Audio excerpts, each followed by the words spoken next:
नमस्ते। इस खास विश्लेषण में सभी का स्वागत है। आज हम राइज विद स्नेहा के 60 दिन के चैलेंज के तीसरे दिन की सामग्री को डिकोड करने वाले हैं। आज की चर्चा का पूरा फोकस पर ही है, यानी एकाग्रता। यही वो एक चीज है जो साधारण और असाधारण के बीच की सबसे बड़ी लकीर खींचती है।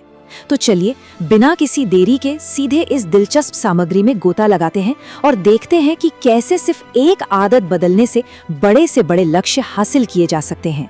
तो चलिए इसमें गहराई से उतरते हैं। भाग 1, बंटे हुए ध्यान की समस्या और इस भटकाव का परिणाम। अक्सर हमें लगता है ना कि सफलता के लिए मौकों की कमी है, लेकिन सच तो कुछ और ही है। असली समस्या है हमारा ध्यान, जो बुरी तरह से बटा हुआ है। रोजमर्रा के इस चार्ट को ही देख लीजिए, हमारा ध्यान कितने अप्रभावी टुकड़ों में कट चुका है। एक बहुत बड़ा हिस्सा सोशल मीडिया पर बिना सोचे समझे स्क्रॉल करने में खर्च हो जाता है, राइट? फिर कुछ हिस्सा यूट्यूब वीडियोस ले जाते हैं और बाकी बचा खुचा व्हाट्सएप के मैसेजेस में उलझ कर रह जाता है। और इन सब के बाद जो सबसे महत्वपूर्ण हिस्सा है, यानी जीवन के असली सपने और लक्ष्य, उनके लिए बस नाम मात्र की ही जगह बच पाती है। डिजिटल दुनिया धीरे धीरे हमारी एकाग्रता को पूरी तरह से निगल रही है। और यहीं पर एक बहुत ही कड़वी लेकिन जरूरी सच्चाई सामने आती है।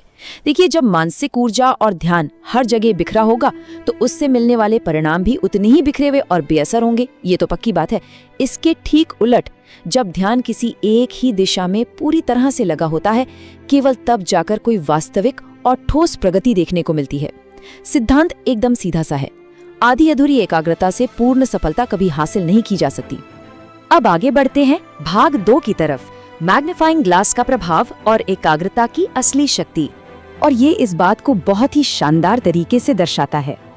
स्रोत में इस मानसिक शक्ति को समझाने के लिए एक बेहतरीन रूपक का इस्तेमाल किया गया है।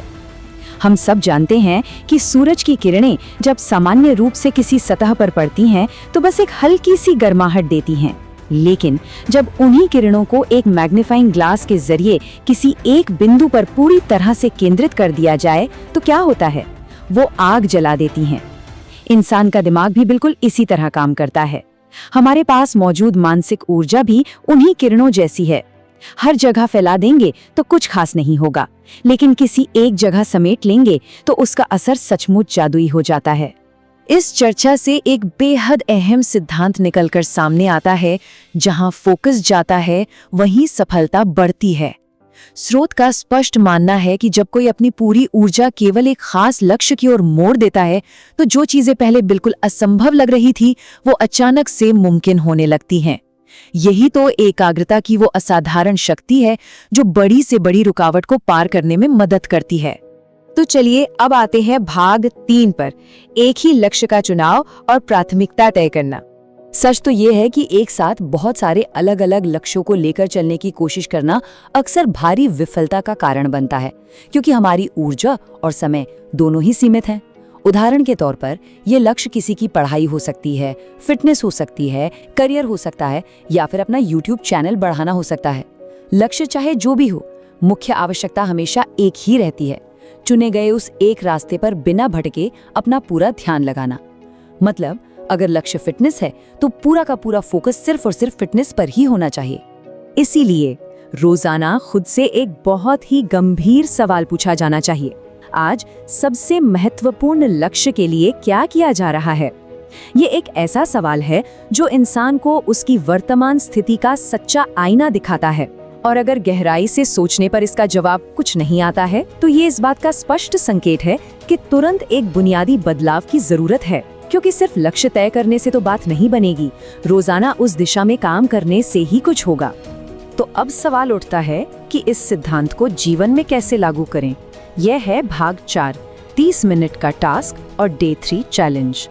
इस चुनौती को पूरा करने के लिए 3 बिल्कुल सटीक और प्रैक्टिकल कदम बताए गए हैं। पहला कदम, अपना सबसे महत्वपूर्ण एक लक्ष्य चुनना।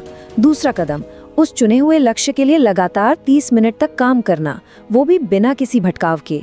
और तीसरा, जो कि शायद सबसे ज्यादा क्रूशियल है, इस पूरे आधे घंटे के दौरान फोन को पूरी तरह से साइलेंट कर देना या खुद से दूर रखना।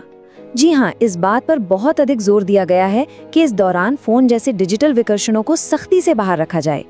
एक समय पर एक लक्ष्य पर किया गया ये गहरा और अबाधित फोकस ही वास्तव में असली प्रगति का रास्ता खोलता है। और हाँ, इस 30 मिनट के डीप वर्क सेशन को सफलतापूर्वक पूरा करने के बाद एक कॉल टू एक्शन भी शामिल है।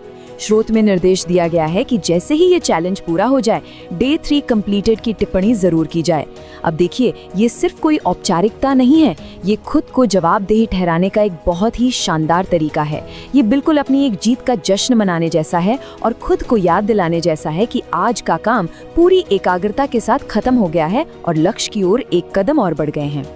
और इस पूरे विश्लेषण का सबसे शक्तिशाली अंतिम विचार बस यही है, भटका हुआ ध्यान सपनों को कमजोर करता है और केंद्रित ध्यान सपनों को हकीकत बनाता है। ये सच में एक ऐसा निष्कर्ष है जो सोचने पर मजबूर कर देता है कि हमारी वो बहुमूल्य मानसिक ऊर्जा रोजाना आखिर कहाँ खर्च हो रही है। अगर वाकई प्रगति करनी है और सपनों को सच करना है तो इस एकाग्रता को अपने जीवन का हिस्सा बनाना ही होगा। तो अंत में यही सवाल रह जाता है कि क्या रोजाना सपनों के लिए वो 30 मिनट का केंद्रित समय निकाला जा रहा है?